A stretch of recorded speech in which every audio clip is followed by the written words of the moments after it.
Recordar a nuestros maestros, un programa para reflexionar problemas de nuestro tiempo a la luz de los grandes pensadores.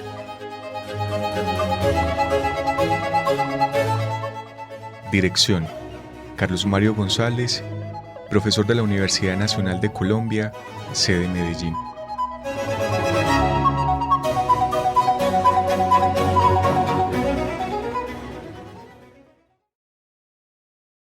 Estimados oyentes del programa Recordar a nuestros maestros, reciban un caluroso saludo. Les habla Lina Pulido, miembro del equipo coordinador de la Escuela de Pensamiento Crítico Maestros de la Sospecha, proyecto de la Fundación Cultural Entre Líneas. Este programa radial está dirigido por el profesor Carlos Mario González Restrepo, profesor de la Universidad Nacional de Colombia, sede Medellín, a quien agradecemos por hacer posible este espacio. Extendemos nuestra gratitud a Jorge Benjumea en la cabina de radio de la emisora de la Universidad Nacional de Colombia. Asimismo, extendemos nuestro agradecimiento a Inti Salud, a Fundación Confiar, a iLibros.com, a Al Pie de la Letra, a la librería Umbral y a ustedes quienes nos escuchan el día de hoy. Esperamos que disfruten del programa y que nos sigan acompañando todos los lunes a las 8:30 de la noche por este mismo canal. Asimismo, agradecemos a los miembros y coordinadores de la Escuela de Pensamiento Crítico Maestros de la Sospecha, quienes con sus participaciones cada semana hacen posible y enriquecen este espacio.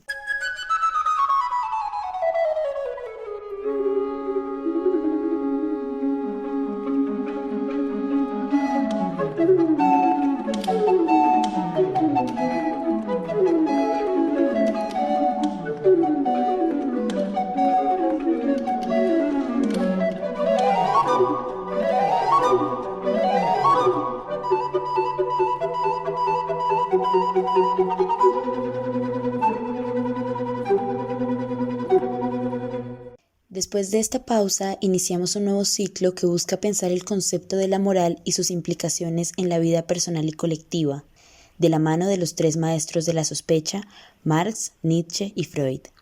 Específicamente, el programa del día de hoy tiene el objetivo de permitirnos reflexionar el tema de la moral desde la aguda mirada de Nietzsche, pensador que dedicó una gran parte de su obra a la pregunta por el origen, por la forma y por el futuro de lo que conocemos como los valores morales. Teniendo en cuenta la extensión y la complejidad de lo que podríamos decir a propósito de Nietzsche sobre el tema, hemos decidido proponerles un itinerario que no pretende más que dejar planteadas algunas preguntas e invitarlos a acercarse al pensador alemán, que sobre este asunto nos demuestra su agudeza y su potencia de pensamiento y de planteamiento de preguntas que buscan recabar sobre lo más complejo de lo humano y que nos pone de frente un deber fundamental, el deber de desconfiar y de mirar maliciosamente de reojo todos los abismos de la sospecha. El itinerario que proponemos entonces para este programa es el siguiente.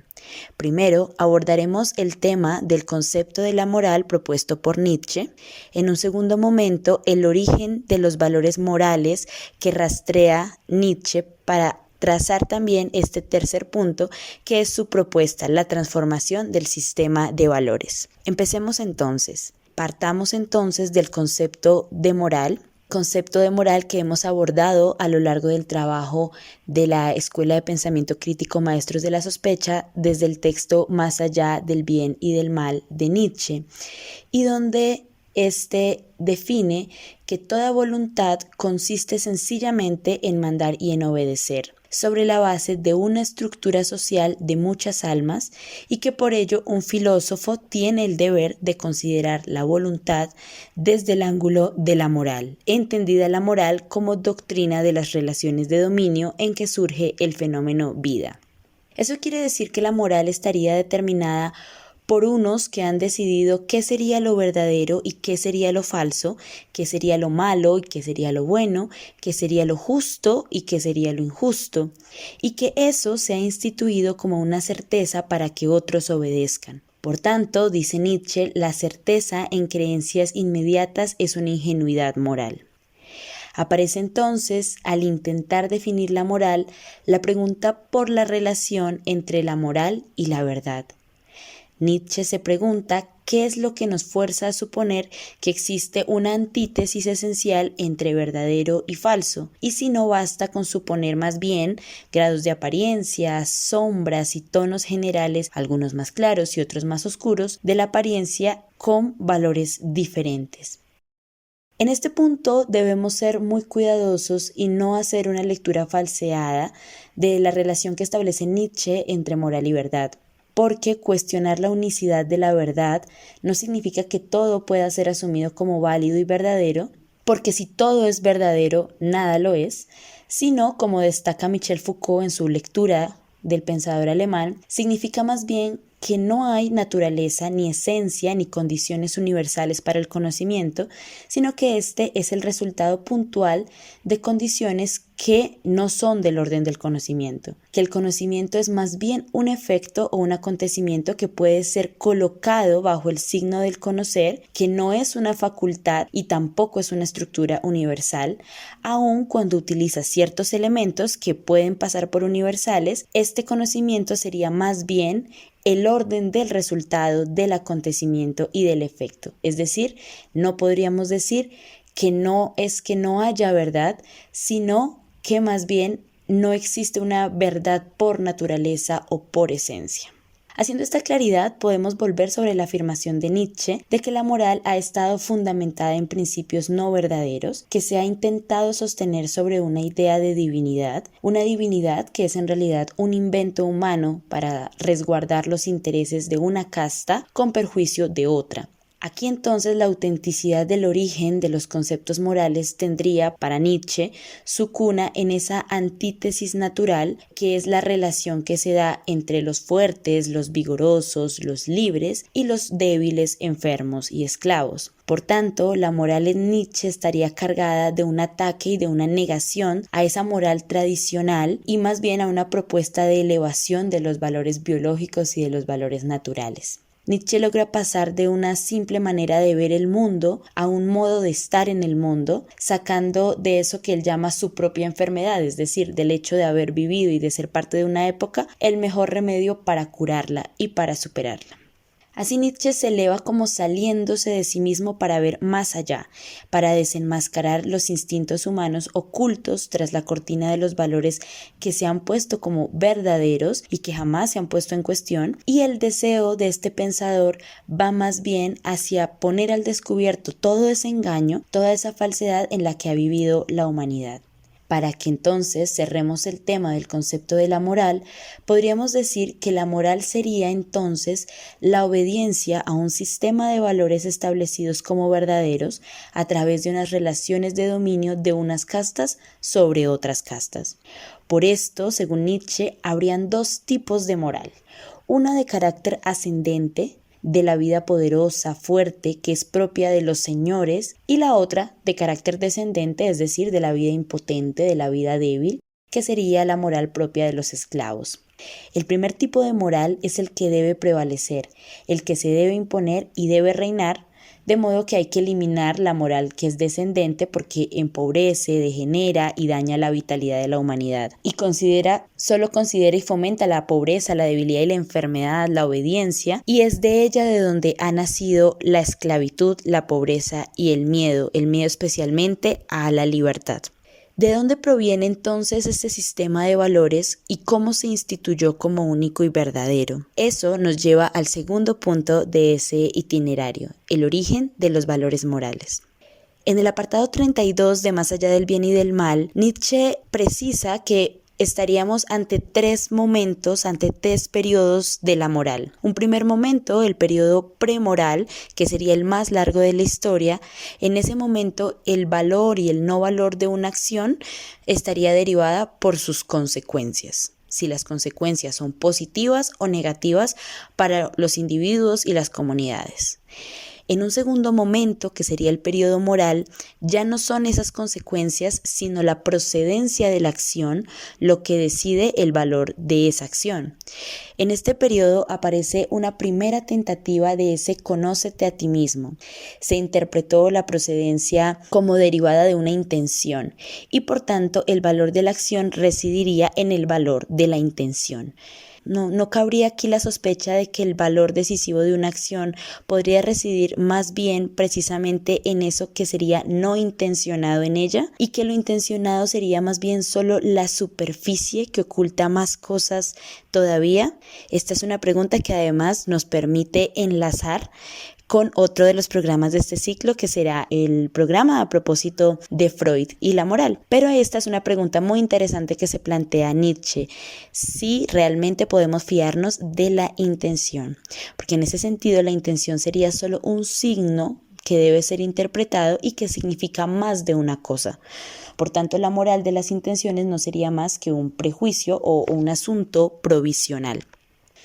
Habría un tercer momento, después de ese periodo premoral y el periodo moral, y en este punto nos encontraríamos en el umbral de un periodo que Nietzsche va a llamar el periodo extramoral, donde se evidencia la necesidad de realizar una inversión y un desplazamiento radical de los valores.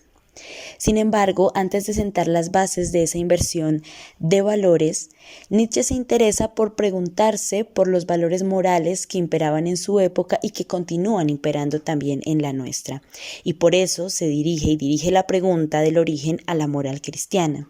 Para Nietzsche, el mensaje que Jesús trajo a este mundo estuvo fundamentado y determinado por el ejemplo de Jesús, es decir, por la práctica de la mansedumbre en búsqueda de la paz, para tratar siempre de construir el reino de los cielos en este mundo, y esto instaurado como una forma de vivir.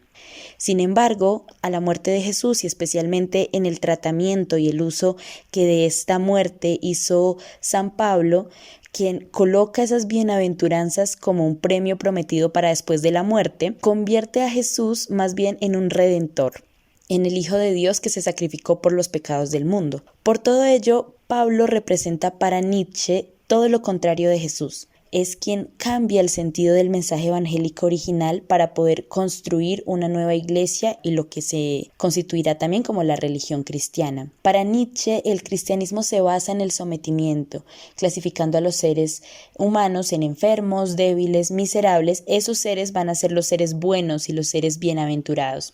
Por esto es el representante de la moral de los esclavos, convirtiendo la búsqueda de todos los valores placenteros y que exaltan el goce y la fuerza de vivir en pecado, y desvalorizando el cuerpo y sus placeres. El resentimiento de los esclavos o de los débiles crea un nuevo sistema de valores. Valores que, en lugar de liberar a esas personas de la esclavitud, confirman y acrecientan su sumisión. Es una moral basada en la compasión, en la miseria, en la piedad, en la renuncia. Por eso, para Nietzsche, hacer de la moral de los poderosos, de lo que llama él los nobles o los aristócratas, la moral que debería ser la moral de la mayoría, es transvalorar los valores mismos, pues son ellos quienes tienen la capacidad y la libertad propia de crear valores para sí mismos, y por tanto esos valores se fundamentarían más bien en la fortaleza, en la libertad, en la vigorosidad misma de la vida, la afirmarían y le permitirían a los seres humanos sobreponerse al miedo y a la angustia que provoca el abismo del absurdo y del sinsentido de la vida. Aquí vemos ya una diferencia entre Nietzsche y otros pensadores, entre la forma en que él entiende la moral, porque la moral no sería el deber, como lo concibe Kant, ni la utilidad, como lo concibe Bentham o Stuart Mill, ni la felicidad, como lo entiende Aristóteles, sino que más bien el criterio de la moralidad para Nietzsche sería la voluntad de dominio. Bueno sería todo aquello que eleva el sentimiento de poder de superación, lo noble, lo distinguido, lo superior, y lo malo sería todo lo que viene de la debilidad o del miedo. En palabras de Nietzsche, abro comillas: por fortuna, aprendí pronto a separar el prejuicio teológico del prejuicio moral, y no busqué ya el origen del mal por detrás del mundo. Un poco de aleccionamiento histórico y filológico, y además una innata capacidad selectiva en lo que respecta a las cuestiones psicológicas en general, transformaron pronto mi problema en este otro. ¿En qué condiciones inventó el hombre esos juicios de valor que son las palabras bueno y malvado? ¿Y qué valor tienen ellos mismos? ¿Han frenado o han estimulado hasta ahora el desarrollo humano? ¿Son un signo de indigencia, de empobrecimiento, de degeneración de la vida? ¿O por el contrario, en ellos se manifiesta la plenitud, la fuerza, la voluntad de la vida, su valor, su confianza, su futuro? Dentro de mí encontré y osé dar múltiples respuestas a tales preguntas. Distinguí tiempos, pueblos, grados jerárquicos de los individuos. Especialicé mi problema. Las respuestas se convirtieron en nuevas preguntas, investigaciones, suposiciones y verosimilitudes, hasta que acabé por poseer un país propio, un terreno propio, todo un mundo reservado que crecía y florecía, unos jardines secretos, si cabe la expresión, de los que a nadie le era lícito barruntar nada. Cierro comillas. La moral no sería entonces algo dado, único o estable en el tiempo, sino que tendría un sentido histórico. Recordemos también las palabras aquí de Michel Foucault que referimos anteriormente. Tendría un sentido histórico. Y fue la fuerza de la costumbre la que terminó por instituirla como única en sí misma, como buena en sí misma. En eso Nietzsche hace un llamado a pensar la historia con profundidad y honestidad, para indagar el origen y la evolución de nuestra moral, descubriendo que el calificativo de bueno no nació con relación a la utilidad ni con el fin de calificar despectivamente, sino solo por nombrar y determinar la diferencia que había entre los que mandaban, los superiores y los dueños, y los que no alcanzaban ese nivel y que pertenecían a otra casta que había nacido más bien para obedecer, para estar sometido y subordinado a las órdenes de los otros. La moral entonces estaría aquí fundada en una cosa muy interesante que plantea Nietzsche, y es que estaría fundada en el deseo de distanciarse y de diferenciarse de los otros.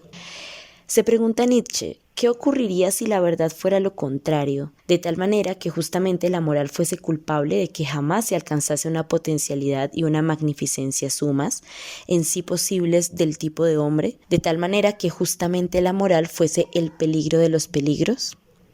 Llegamos aquí al tercer punto que queríamos proponerles en este itinerario, sabemos muy rápido a propósito del concepto de moral en Nietzsche. Ese tercer punto es el de la transformación o la transvaloración del sistema de valores. Los conceptos bueno y malo se constituyeron en fundamento de la valoración moral de la humanidad, quien los convirtió en valores absolutos de carácter divino, cuando en realidad solo proceden de un invento humano, es solo un producto de la voluntad humana. La moral se origina en la vida misma y no en leyes eternas. Y uno de los más grandes errores que la humanidad ha cometido es fundamentar y considerar sus principios morales como eternos, como fundamentados en leyes que son intangibles, que son incambiables, que son provenientes de una divinidad que además se le fue revelada a unos ciertos hijos predilectos. De este modo es como la humanidad se ha sometido a ese supuesto poder superior que le impide desarrollar plenamente sus capacidades y su inmenso poder que posee por naturaleza, olvidando además que en realidad ha sido el mismo hombre que durante su proceso histórico los inventó para poder sobrevivir, y por eso cada uno de los valores morales responde más bien a unas necesidades de quienes los inventaron. Frente a esto, Nietzsche propone la voluntad de poder como una tendencia básica de movilidad de toda existencia que además se sabe finita y que concede la capacidad de negación y la capacidad de destruir y de resistir. Es esa capacidad, la voluntad de poder, la capacidad que alienta y que le permite a los hombres, a las mujeres, sobreponerse a todas las dificultades de la vida, luchando sin sometimientos, creando sus propios valores, sin resignarse ante nada y desarrollando toda la capacidad de sus instintos naturales.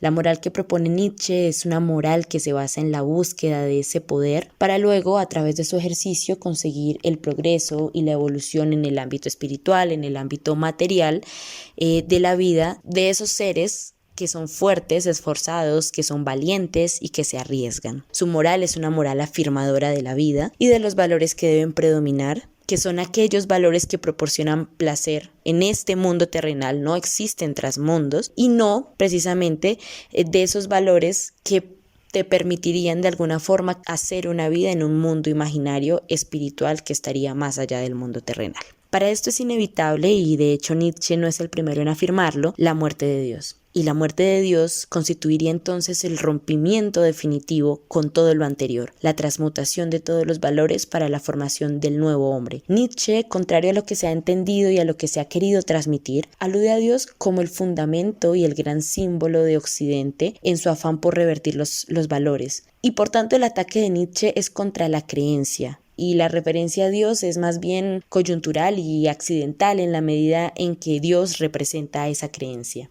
Con la muerte de Dios el hombre puede ser creador de valores, pero de valores que le permitan desplegar toda la fuerza y el potencial de sus instintos sin ninguna restricción, sin ninguna limitación. Es decir, creador de valores a partir de la voluntad de poder que no privilegia un modo por encima de otro, sino que despliega y permite todo aquello que potencie la vida. El hombre debe ser quien se gobierne a sí mismo, quien dirija su propia vida, sin permitir que nada le restrinja su libertad. Él es el único dueño de sí, el único capaz de vencerse a sí mismo y de alcanzar la grandeza de la vida. De este ideal de hombre, dice Nietzsche, es que debe salir el superhombre, y este es otro de los términos que es muy importante ahora que hablamos en este tercer punto de la transvaloración y de la transformación que propone Nietzsche de la moral, el superhombre. Ese hombre que es capaz de vencer todo el ideal moral reinante. En palabras de Nietzsche, abro comillas, ¿a quién dirigirse hoy con tales esperanzas y pretensiones? Tendríamos contra nosotros justo a los hombres buenos, y demás, como es obvio, a los hombres cómodos, a los reconciliados, a los vanidosos, a los soñadores, a los cansados. ¿Qué cosa ofende más hondamente? ¿Qué cosa divide más radicalmente que el hacer notar algo del rigor y de la elevación con que uno se trata a sí mismo? Para lograr aquel fin se necesitaría una especie de espíritus distinta de los que son probables cabalmente en esta época. Espíritus fortalecidos por guerras y victorias, a quienes la conquista, la aventura, el peligro e incluso el dolor se les hayan convertido en una necesidad imperiosa. Se necesitaría para ello estar acostumbrados al aire cortante de las alturas, a las caminatas invernales, al hielo y a las montañas en todo sentido. Y se necesitaría además una especie de sublime maldad, una última y autosegurísima petulancia del conocimiento, que forma parte de la gran salud. Se necesitaría cabalmente, para decirlo pronto y mal, esa gran salud. Tiene que venir a nosotros el hombre redentor, el hombre del gran amor y del gran desprecio, el espíritu creador al que su fuerza impulsiva aleja una y otra vez de todo apartamiento y todo más allá, cuya soledad es malentendida por el pueblo como si fuera una huida de la realidad. Este hombre del futuro, que nos liberará del ideal existente hasta ahora y asimismo de lo que tuvo que nacer de él, de la gran náusea, de la voluntad de la nada, del nihilismo, ese toque de campana del mediodía y de la gran decisión, que de nuevo libera la voluntad, que devuelve a la tierra su meta y al hombre su esperanza, ese anticristo y antinihilista, ese vencedor de Dios y de la nada, alguna vez tiene que llegar. Con este apartado de Nietzsche y en palabras de él, me gustaría cerrar este programa haciéndoles especialmente una invitación a acercarse a la obra de Nietzsche, a la riqueza y a la belleza que acabamos además de constatar en este último apartado, para permitirnos pensar de la mano además de los maestros de la sospecha también, de Marx, de Nietzsche y de Freud, en esa posibilidad de duda y de sospecha frente a la moral que hemos conocido como única y que hemos aprendido además como la reinante y como aquella ante la cual debemos construir e instaurar nuestras propias vidas. Esa es también la importancia de acercarnos al pensamiento de hombres como Nietzsche, de hombres como Marx y de hombres como Freud, que además estamos también en este esfuerzo y en este ejercicio de integración, porque los tres nos dan herramientas diferentes y valiosísimas para pensar la vida y para pensarnos a cada uno de nosotros y a la sociedad en que vivimos.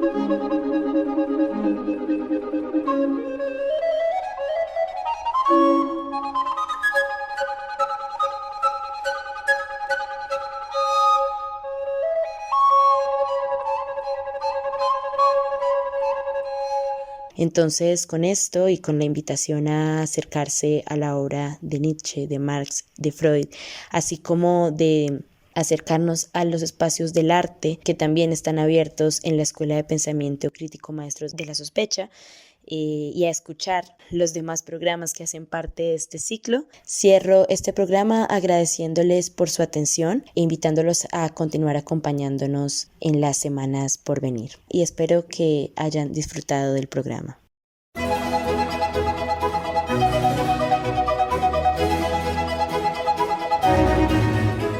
Recordar a nuestros maestros, un programa para reflexionar problemas de nuestro tiempo a la luz de los grandes pensadores.